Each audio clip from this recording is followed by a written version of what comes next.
Comment prendre soin de soi? Bonjour à toutes et à tous et bienvenue dans cette vidéo. Je suis Aude Froger, votre coach experte en épanouissement personnel.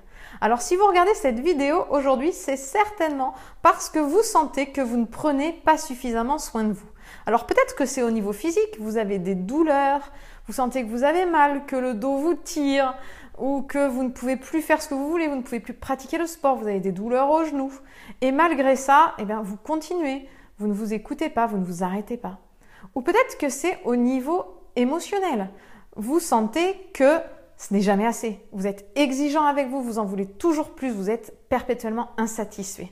Et vous avez un niveau d'exigence très élevé avec vous-même. Alors si c'est le cas, justement, restez dans cette vidéo parce que je vais vous donner quelques astuces pour mieux prendre soin de vous. Apprendre à prendre soin de vous. Mais avant toute chose, si vous ressentez que vous avez un besoin, je vous invite à cliquer sur le petit i juste en haut de la vidéo pour accéder au sondage que je vous ai préparé afin de mieux comprendre vos besoins et d'avoir un bilan personnalisé avec moi. Alors, comment prendre soin de vous? La première chose, c'est qu'il faut savoir qu'il y a plusieurs façons de prendre soin de soi. La première étape, c'est au niveau physique. On peut parler de prendre soin de soi physiquement. Qu'est-ce que ça veut dire? Si vous ressentez que vous avez des douleurs dans le corps, que vous avez mal, c'est votre corps qui est en train de vous parler. Il est en train de vous dire « Attention, tu tires ». Vous savez, comme sur un élastique, vous tirez, vous tirez, vous tirez, et puis à un moment, il n'y a plus de marge et paf, ça pète. Et bien avec le corps, c'est la même chose. Donc si vous continuez à tirer et nier vos besoins, ne pas écouter ce qui se passe, à un moment, ça va lâcher et là, ça va faire très mal. Donc, ce qui est important, c'est de prendre en compte votre corps, votre ressenti.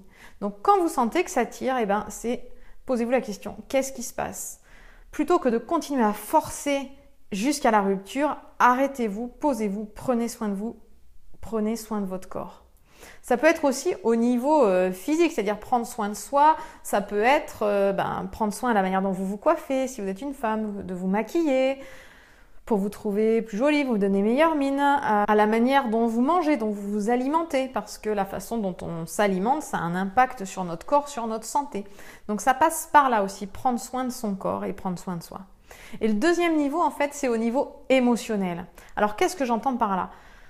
Peut-être que vous vous dites, de temps en temps ou plus régulièrement, « Oh là là, je suis nulle, je ne vais pas y arriver. » Mais c'est pas possible d'être bête comme ça. T'es bête ou quoi? Vous savez, tous les petits mots gentils qu'on peut avoir tendance à se dire, on se regarde dans la glace, on dit « Mais qu'est-ce que t'es moche, mais t'as rien compris. » Voilà, tous les petits mots qui font mal, alors qui font mal à l'intérieur et qu'on a tendance à dire, parce qu'ils sortent d'eux-mêmes, on se les dit, mais en fait, ça fait des blessures à l'intérieur. Donc, la première chose pour prendre soin de soi au niveau émotionnel, c'est de faire attention aux mots que l'on utilise. Pour soi-même, mais aussi pour les autres. Donc, soyez vraiment vigilants aux mots que vous utilisez. Quels mots utilisez-vous pour vous parler? Quand vous parlez de vous, quels sont les mots que vous utilisez? Donc, faites attention aux mots que vous choisissez. Soyez bienveillant avec vous.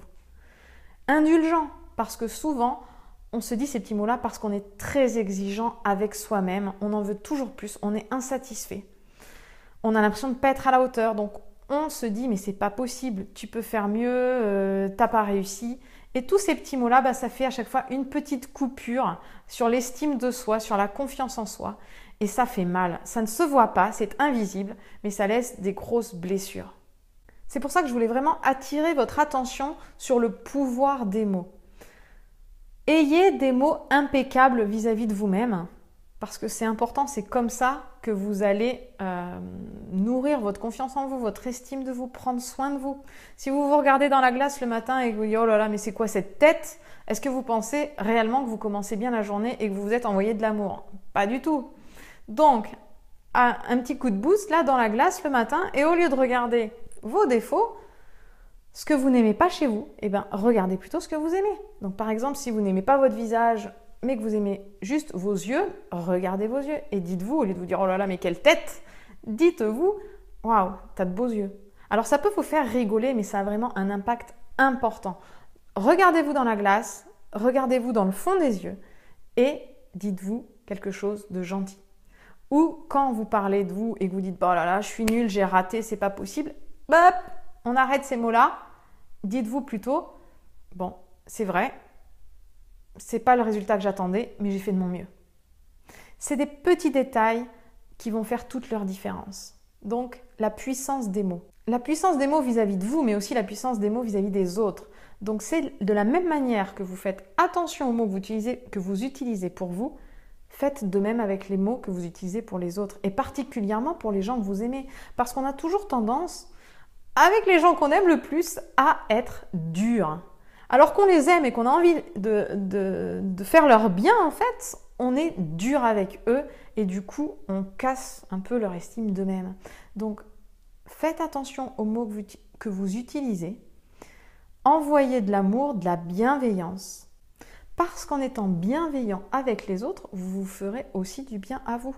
Parce que quand vous êtes dur avec vos enfants, que vous leur dites des choses qui les blessent, en fait, finalement, vous vous blessez vous aussi. Parce qu'après, retour de bâton, il y a la culpabilité qui arrive, on se dit « Oh là là, mais pourquoi j'ai fait ça? J'ai pas fait comme il faut. » Et bam, vous êtes en train de vous auto-saboter à nouveau avec des mots pas gentils. Alors, j'espère que vous avez bien retenu. 1. Au niveau physique, prenez soin de vous, faites attention aux petits indices que votre corps vous envoie. 2. Au niveau des mots que vous choisissez pour vous parler à vous-même et pour parler aux autres. Alors j'espère que vous avez apprécié cette vidéo et si c'est le cas, je vous invite à vous abonner à ma chaîne YouTube pour pouvoir recevoir justement toutes mes prochaines vidéos directement dans votre boîte mail. Je vous invite également à me mettre un petit like parce que ça fait toujours plaisir.